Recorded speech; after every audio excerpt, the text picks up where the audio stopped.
Ces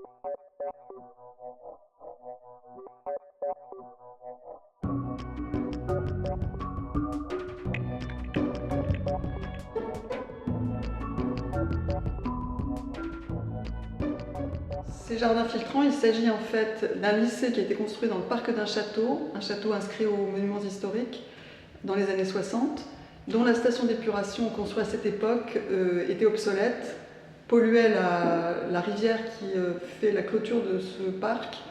Et donc il s'agissait à la fois de refaire le parc, très abîmé, pas entretenu du tout depuis les années 60, et de faire cette station d'épuration, mais également de construire les logements de fonction et de démolir les anciens logements de fonction.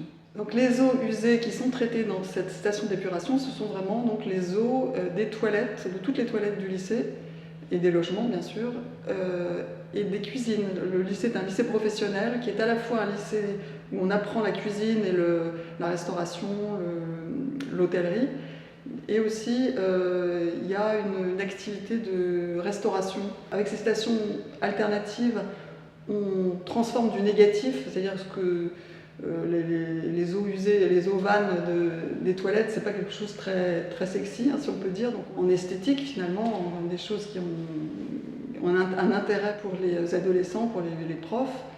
Et aussi sur ce site, l'intérêt c'était avec le budget de la station d'épuration, d'entretien de la station d'épuration, on permet l'entretien de 2 hectares de parc. Et le troisième, c'est que ça coûte moins cher qu'une station d'épuration classique.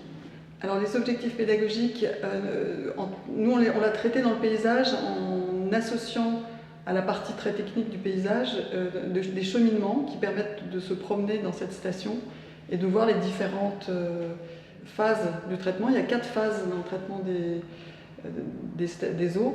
Il y a 2 phases de bassins de roseaux qui traitent les eaux en amont. C'est le traitement le plus grossier, on va dire. Ensuite, il y a un 3e traitement qui était installé dans la perspective du château, qui sont des bassins de plantes très fleuries, en fait, avec des associations de fleurs différentes. Et également, on avait prévu un bassin d'eau en amont et un bassin d'eau en aval, pour montrer aussi la qualité de l'eau, avec des nénuphars. Enfin, voilà, on voit du coup que l'eau est propre à travers ces bassins. Et puis un 4e, le dernier, c'est un fossé, qui permet l'évapotranspiration de l'eau, de façon à ce qu'il y ait 0 rejet dans la rivière, qui était un objectif que nous sommes donnés pour être vraiment exemplaires sur le plan du traitement de l'eau.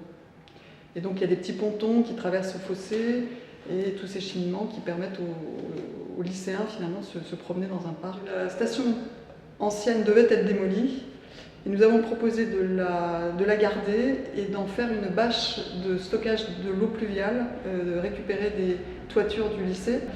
Et on l'utilise aujourd'hui pour arroser en cas de grande sécheresse l'été la station d'épuration, puisqu'elle est évidemment il n'y a quasiment pas d'utilisateurs et donc elle peut au bout d'un mois souffrir de la sécheresse. Alors la maintenance, elle est faite par l'ancien prestataire qui faisait la maintenance de la station d'épuration classique, et on s'aperçoit que c'est pas adapté dans le sens où il n'a pas la formation vraiment, bien qu'on ait fait un cahier des charges très détaillé, très précis, avec plusieurs réunions.